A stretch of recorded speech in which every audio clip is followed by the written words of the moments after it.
আসসালামু আলাইকুম। কেমন আছো তোমরা? আশা করি ভালো আছো। আগামী ক্লাসটা আমার দেখছো। আজকে আবার আমি তোমাদের ক্লাস নিচ্ছি Nasrin Jahan, Bagbari Sharijia degree college, BMI first year দিয়ে ক্লাস নিচ্ছি। হ্যাঁ, এর আগে বেশ অনেকগুলো ক্লাসই তোমাদের হয়ে গেছে। আমার বিশ্বাস যে অনেকে তোমরা দেখতে পারছো। তোমাদেরকে মানে ফার্স্ট ইয়ার হিউম্যান ম্যানেজমেন্ট ব্যবস্থাপনা মানে হিউম্যান রিসোর্স ম্যানেজমেন্ট মানে ফার্স্ট ইয়ারদের জন্য এই ক্লাসটা মোটামুটি তোমরা যারা ক্লাস করো তারা বুঝে গেছো। তাহলে আজকে তোমাদেরকে পড়াবো প্রশিক্ষণ পদ্ধতি। ঠিক আছে, প্রশিক্ষণ পদ্ধতিগুলো, প্রশিক্ষণের ধাপগুলো। আচ্ছা, তার আগে তোমাদের কিন্তু জানতে হবে যে প্রশিক্ষণটা কি। আচ্ছা, কোনো প্রতিষ্ঠানে অদক্ষ কর্মীদের দক্ষতা মানে আরো স্কিল ডেভেলপ করার জন্য তাদের যে হাতে কলমে শিক্ষা দেওয়া হয় সেটাকে বলা হয় প্রশিক্ষণ। সেটা ধরো যে অদক্ষদের দেওয়া হয়, আবার ধরো যে তোমার পদোন্নতির জন্য পদোন্নতি দিয়েও তখন আবার প্রশিক্ষণে পাঠানো হয়। তাহলে আমাদের অবশ্যই জানতে হবে যে প্রশিক্ষণটা কি। ঠিক আছে, অল্প একটু আমাদের জানতে হবে। আচ্ছা, আবার হচ্ছে যে দেখো এই প্রশিক্ষণ গুলো কি আছে, একটা কাজের অভ্যন্তরীণ প্রশিক্ষণ, কাজের বাইরে প্রশিক্ষণ। প্রশিক্ষণটা আবার কিন্তু দুই প্রকার।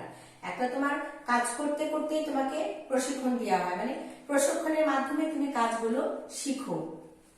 আবার হচ্ছে কাজের বাইরেও তোমাকে প্রশিক্ষণটা দেওয়া হয়। তাহলে আমরা আজকে করবো কি দেখো, কাজের অভ্যন্তরে প্রশিক্ষণ। ঠিক আছে, কাজের মধ্যে প্রশিক্ষণ, শিক্ষানবিশ প্রশিক্ষণ মানে শিক্ষানবিশ মানে শিক্ষার মধ্যে যেটা দেওয়া হয়, পদ আবর্তন প্রশিক্ষণ, কর্ম নির্দেশনা প্রশিক্ষণ, প্রশিক্ষণ বিভাগের মাধ্যমে প্রশিক্ষণ দান। আচ্ছা, পর্যবেক্ষণ পদ্ধতি, তারপরে কোচিং পদ্ধতি, পর্যায়ক্রমিক প্রশিক্ষণ। আচ্ছা, সহকর্মী হিসাবে নিয়োগ, অনুক্রমিক প্রশিক্ষণ। তার মানে আমাদের কাজের ভিতরে অভ্যন্তরে যে প্রশিক্ষণটা সেটা হচ্ছে কাজের মধ্যে প্রশিক্ষণ, শিক্ষানবিশ প্রশিক্ষণ, তারপরে পদাবর্তন প্রশিক্ষণ, কর্ম নির্দেশনা প্রশিক্ষণ, প্রশিক্ষণ বিভাগের মাধ্যমে প্রশিক্ষণ, পর্যবেক্ষণ পদ্ধতি, কোচিং পদ্ধতি, পর্যায়ক্রমিক প্রশিক্ষণ, সহকর্মী হিসাবে নিয়োগ বা অনুক্রমিক প্রশিক্ষণ। এগুলো আমরা কাজের অভ্যন্তরে ভিতরে প্রশিক্ষণগুলো দিয়ে থাকি। আচ্ছা, এখন আমরা এগুলো আবার একটু ডিটেইলসে আলোচনা করব যে প্রশিক্ষণ পদ্ধতি যে কাজের অভ্যন্তরে যেটা আমরা দিয়ে থাকি সেটা হচ্ছে যে তোমার প্রথমে আসতেছে কাজের মধ্যে প্রশিক্ষণ, on the job training, training অবস্থায় কাজের প্রশিক্ষণ। আচ্ছা, অতি প্রাচীন এবং অধিক কার্যকর পদ্ধতি হলো কাজের মধ্যে প্রশিক্ষণ। এটাকে কি হয়, এটা অতি প্রাচীন এবং অধিক কার্যকর পদ্ধতি। আচ্ছা, কর্মীকে বাস্তব জ্ঞান দান করার জন্য হাতে কলমে কোন অভিজ্ঞ ব্যক্তির সহকর্মীর সান্নিধ্যে রেখে এই প্রশিক্ষণের ব্যবস্থা করা হয়। কাজের শুরু থেকে কর্মীকে তার কাজে নিয়োজিত করা এবং কাজ করতে করতে সে দক্ষতা অর্জন করে। কোনো বিষয় না বুঝলে সে তার তত্ত্বাবধায়কের বা দক্ষ সহকর্মীর সহযোগিতা গ্রহণ করে। তাহলে কাজের মধ্যে প্রশিক্ষণ এটা কি অতি প্রাচীন এবং অধিক কার্যকর পদ্ধতি।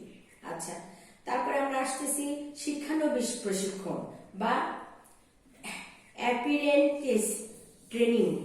অ্যাপ্রেন্টিস ট্রেনিং মানে শিক্ষানবিশ প্রশিক্ষণ হলো কর্মীকে নির্দিষ্ট কাজে চূড়ান্তভাবে নিয়োগের আগে ওই কাজের বিভিন্ন অংশ হাতে কলমে শিক্ষা দিয়ে দক্ষ কর্মীতে রূপান্তরিত করা। কি করা হয়, যখন তোমাকে কোথাও অ্যাপয়েন্টমেন্ট করা হলো সেখানে চূড়ান্তভাবে নিয়োগের আগেই তোমাকে বিভিন্ন কাজের সাথে হাতে কলমে যুক্ত করে বা শিক্ষা দিয়ে দক্ষ কর্মীতে রূপান্তর করা হয়। শিক্ষানবিশ হিসাবে পূর্ণাঙ্গ শিক্ষণের পর তাকে নিয়মিত কাজে নিয়োগ করা হয়। এই ক্ষেত্রে কর্মীকে অন্যান্য বেতন ভাতা প্রদান করা হয়, তবে নিয়মিত কর্মী হিসাবে নিয়োগ পেলে তার বেতন ভাতা বৃদ্ধি পায়। এই পদ্ধতিতে একদল কৌশলী দক্ষ কর্মী তৈরি করা সম্ভব হয়। তাহলে শিক্ষানবিশ যে প্রশিক্ষণ পদ্ধতি আছে এটাও কিন্তু একটা চমৎকার পদ্ধতি। এতে কি হয়, নিয়মিত কর্মী হিসাবে নিয়োগ পেলে তার বেতন ভাতা বৃদ্ধি পায় এবং এই পদ্ধতিতে একদম সুকৌশলী একটা দক্ষ কর্মী তৈরি করা সম্ভব হয়। এরপর আসতেছে তোমার হচ্ছে যে পদ আবর্তন পদ্ধতি, জব রোটেশন, মানে বাই রোটেশন আমরা একটা শব্দ বলি, মানে আবর্তনের মাধ্যমে এই পদটা আসে, পদ্ধতিটা আসে। পদ আবর্তন কর্মী প্রশিক্ষণের এমন একটা পদ্ধতি যার মাধ্যমে কোনো কর্মী তার স্বকাজে দক্ষতা অর্জনের পর তাকে অন্য কাজে দক্ষতা অর্জনের জন্য বিভিন্ন পদে পরিবর্তন করে জ্ঞান ও দক্ষতা বৃদ্ধির প্রচেষ্টা করা হয়। নির্বাহী পর্যায়ের লোকদের জন্য এরূপ প্রশিক্ষণের ব্যবস্থা করা হয়। তাহলে কি বলতেছি, পদ আবর্তন পদ্ধতি এটা হচ্ছে এমন একটা পদ্ধতি যার মাধ্যমে কোনো কর্মী তার নিজ কাজে মানে স্বকাজে বহাল থেকে অন্য কাজের দক্ষ অবতার জন্য বিভিন্ন সময় বিভিন্ন পদ পরিবর্তন করে দেওয়া হয়। তার জন্য তার কি হয়, জ্ঞান ও দক্ষতা বৃদ্ধির চেষ্টা করা হয়। নির্বাহী পর্যায়ের লোকদের জন্য এরূপ প্রশিক্ষণের ব্যবস্থা করা হয়। কর্ম নির্দেশনা প্রশিক্ষণ, job instruction training, job instruction training কর্ম নির্দেশনা প্রশিক্ষণ পদ্ধতি। 1940 সালের কাছাকাছি সময়ে এই প্রশিক্ষণের প্রচলন হয়। এই পদ্ধতিতে কোনো অভিজ্ঞ নির্বাহী তত্ত্বাবধান থেকে প্রশিক্ষণ নেওয়া হয় এবং উক্ত নির্বাহীর অধীনস্থ কর্মীদের কর্ম নির্দেশনা প্রদান সাপেক্ষে সেখানে কি করা হয়, দক্ষতা অর্জন করা হয়। তাহলে কর্ম নির্দেশনা প্রশিক্ষণ পদ্ধতি, জব ইনস্ট্রাকশন ট্রেনিং পদ্ধতি। আচ্ছা, প্রশিক্ষণ বিভাগের মাধ্যমে প্রশিক্ষণ প্রদান, ভেস্টিভ্যাল ট্রেনিং কোনো প্রতিষ্ঠানের নতুন কর্মীদের হাতে কলমে শিক্ষা দেওয়ার জন্য বিভিন্ন প্রতিষ্ঠান এ ধরনের প্রশিক্ষণ পদ্ধতি অবলম্বন করে। এই পদ্ধতির অধীনে কর্মীদের কারখানার অনুরূপ একটি স্থানে কৃত্রিম যন্ত্রপাতির সাহায্যে কার্যপদ্ধতিগুলি শিক্ষা দেওয়া হয়। কি করা হয়, প্রশিক্ষণ বিভাগের মাধ্যমে আবার প্রশিক্ষণ প্রদান, মানে কর্মীদের কারখানার অনুরূপী আর একটা স্থানে কৃত্রিম যন্ত্রপাতির সাহায্যে কি করা হয়, তাদের কার্যপদ্ধতিগুলো তাদেরকে শিক্ষা দেওয়া হয়ে থাকে। ঠিক আছে, কি করা হয় তারপরে, তাহলে তোমাদের হচ্ছে যে প্রশিক্ষণ বিভাগের মাধ্যমে প্রশিক্ষণ দাও, পর্যবেক্ষণ পদ্ধতি। ঠিক আছে, এরপরে আমরা আসতেছি, কথা আসতেছি পর্যবেক্ষণ পদ্ধতি, কোচিং পদ্ধতি, পর্যায়ক্রমিক প্রশিক্ষণ, সহকর্মী হিসাবে নিয়োগ, অনুক্রমিক প্রশিক্ষণ। ঠিক আছে, এটা শেষ করব। আচ্ছা, তাহলে তোমাদের আসতেছে, এরপরে আসতেছে আমি হচ্ছে যে কোচিং পদ্ধতি, পর্যবেক্ষণ পদ্ধতি। পর্যবেক্ষণ পদ্ধতিটা হচ্ছে প্রশিক্ষণ পদ্ধতি, তারপরে হচ্ছে যে পর্যবেক্ষণ পদ্ধতি। ঠিক আছে, প্রশিক্ষণ পর্যবেক্ষণ বিভাগের মাধ্যমে তোমাদের এই প্রশিক্ষণটা দেওয়া হয়ে থাকে। আচ্ছা, তারপরে আমরা হচ্ছে যে প্রশিক্ষণে আসবো, আমরা হচ্ছে যে পর্যবেক্ষণ পদ্ধতি। এই পর্যবেক্ষণ কাজের অভ্যন্তরে এই প্রশিক্ষণগুলো। ঠিক আছে, আবার আমাদের তো কাজের বাইরেও কিছু প্রশিক্ষণ থাকে। পর্যবেক্ষণ পদ্ধতি, হ্যাঁ, অবজারভেশন সিস্টেম। আচ্ছা, পর্যবেক্ষণ পদ্ধতি অনেকটা শিক্ষানবিশ প্রশিক্ষণের মতো। এই পদ্ধতিতে প্রশিক্ষণার্থী কি করে, একজন অভিজ্ঞ দক্ষ নির্বাহী পদমর্যাদা সম্পূর্ণ লোকের অধীনে কার্য সম্পাদন করে থাকে। প্রশিক্ষক কর্মীদের বিভিন্ন কার্যাবলীর সমস্যা সমাধানে নির্দেশনা প্রদান করে থাকে। কি করে, অবজারভেশন সিস্টেম, এটা একটা প্রশিক্ষণের পদ্ধতি। এতে অভিজ্ঞ নির্বাহীর নিকট থেকে তার কার্যক্রম দেখে সমস্যা মোকাবেলায় কৌশল জেনে গ্রহীতা নিজেকে উপযুক্ত করে গড়ে তোলে। আচ্ছা, এ পর্যন্ত নির্বাহী ও উচ্চপদস্থ কর্মকর্তাদের প্রশিক্ষণের ক্ষেত্রে ব্যবহৃত হয়। তারপরে কোচিং পদ্ধতি, নবনিযুক্ত কর্মীদের হাতে কলমে অভিজ্ঞ প্রশিক্ষকের অধীনে কার্য সম্পাদন শিক্ষা দেয়াকে কোচিং প্রশিক্ষণ পদ্ধতি বলে।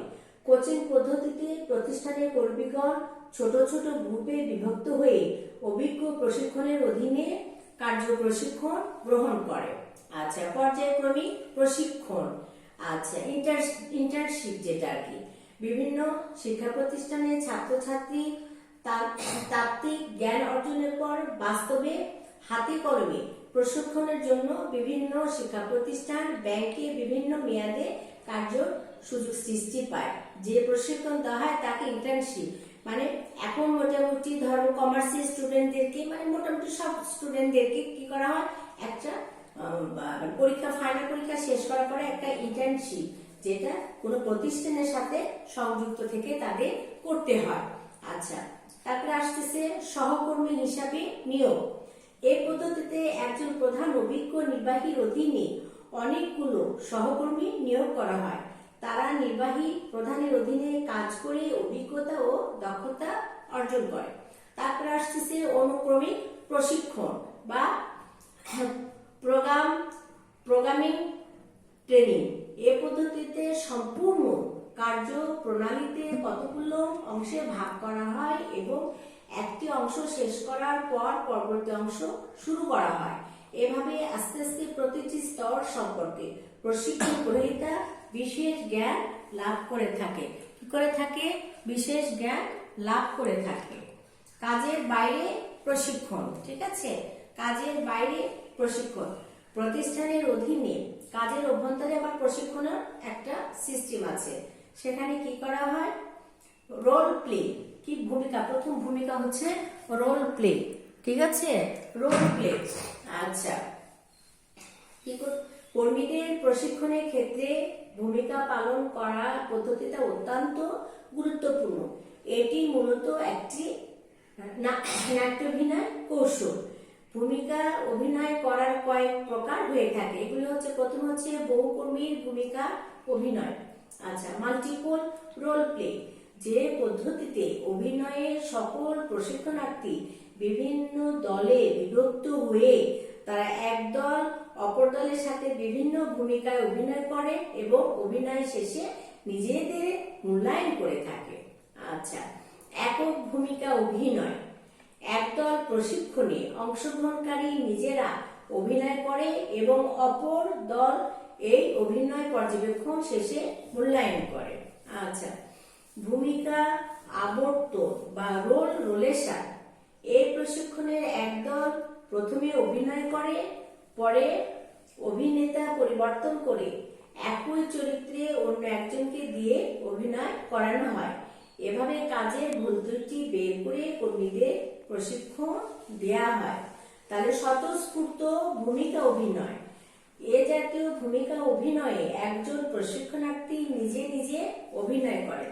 তাহলে আমরা বাইরের কাজের প্রশিক্ষণের মধ্যে কিরকম কি পাইলাম? তোমার অনুকরণ প্রশিক্ষণ, মজার ব্যাপার, অনুকরণ প্রশিক্ষণ, রোল প্লে মানে ভূমিকা পালন। সেখানে আসতেছে বহুকর্মী ভূমিকা অভিনয়, একক ভূমিকা অভিনয়, ভূমিকা আবর্তন, স্বতঃস্ফূর্ত ভূমিকা অভিনয়। আচ্ছা, তারপরে আসতেছে তোমার হচ্ছে যে ঘটনা পর্যালোচনা। কোনো প্রতিষ্ঠানের উচ্চ পর্যায়ের লোকদের ব্যবস্থাপনা সম্পর্কে যে কোনো গুরুত্বপূর্ণ সমস্যার সমাধানের জন্য এই প্রশিক্ষণের ব্যবস্থা গ্রহণ করা হয়। করা হয়। আচ্ছা, তারপরে সেখানে কি করা হয়? তোমার এক্ষেত্রে শ্রেণীকক্ষে কতগুলো বাস্তব ঘটনার সমস্যার সমাধানের জন্য এই প্রশিক্ষণের ব্যবস্থা গ্রহণ করা হয়। আচ্ছা, একটি শ্রেণীকক্ষে বা প্রশিক্ষণ কেন্দ্রে বসে অভিজ্ঞতা সম্পন্ন লোক দিয়ে যে শিক্ষা বা ধারণা প্রদান করা হয় তাকে বক্তৃতা পদ্ধতিতে প্রশিক্ষণ বলে। এক্ষেত্রে প্রশিক্ষণ গ্রহীতাকে বক্তৃতা ও আলোচনায় অংশগ্রহণের সুযোগ দিয়ে দেয়। শ্রেণীকক্ষে বিভিন্ন উপাদান যেমন কম্পিউটার, বোর্ড, মাল্টিমিডিয়া, প্রজেক্টর ইত্যাদি ব্যবহার করে বক্তৃতা উপস্থাপনা করা হয়। আচ্ছা, তথ্য উপস্থাপন পদ্ধতি। এই পদ্ধতিতে কর্মীদের শিক্ষা প্রতিষ্ঠানের বিভিন্ন তথ্য সরবরাহ করা হয়, তথ্য সংশ্লিষ্ট জ্ঞান দান করা হয়। আচ্ছা, কার্য পদ্ধতি, ওয়ার্কিং মেথড। কার্য সম্পাদনের মাধ্যমে যে প্রশিক্ষণ দেওয়া হয় তাকে কার্য পদ্ধতি বলে। কার্যকালীন কর্মীরা কোনো সমস্যার মুখোমুখি হলে অভিজ্ঞ কর্মী তাদের সহযোগিতা করে থাকে। কি করে? তাদের সহযোগিতা করে থাকেন। আচ্ছা, তারপরে সেমিনার, ওয়ার্কশপ, কনফারেন্স, এই পদ্ধতিতেও কি করা হয়? কোনো প্রতিষ্ঠানের কর্মীদেরকে অংশগ্রহণের বিভিন্ন অভিজ্ঞ ব্যক্তির অংশগ্রহণের মাধ্যমে প্রথমে সাধারণ আলোচনা ও পরবর্তীতে প্রশ্ন উত্তর, বিভিন্ন কার্যের কৌশল, ধরন, সৃষ্ট সমস্যা সমাধানের পথ ইত্যাদি নিয়ে প্রশিক্ষণ হয়। তাকে সেমিনার, ওয়ার্কশপ, কনফারেন্স পদ্ধতি বলে। তারপরে আসতেছে তোমার হচ্ছে যে প্রদর্শন পদ্ধতি। কর্মীদের দক্ষতা ও হাতে কলমে ব্যবহারিক প্রশিক্ষণ দানে অন্যতম সহজ পদ্ধতি হলো প্রদর্শন পদ্ধতি। এই পদ্ধতিতে কিভাবে কার্য সম্পাদন করতে হবে সেটি একজন অভিজ্ঞ প্রশিক্ষক প্রশিক্ষণার্থীর একটি তুলে ধরেন এবং তাদেরকে উক্ত কাজ নিয়ে কার্য সম্পাদনের জন্য বলা হয়। ঠিক আছে, আজকে আমি আমার ক্লাসটা এখানে শেষ করলাম। আগামীতে দেখা হবে। আল্লাহ হাফেজ।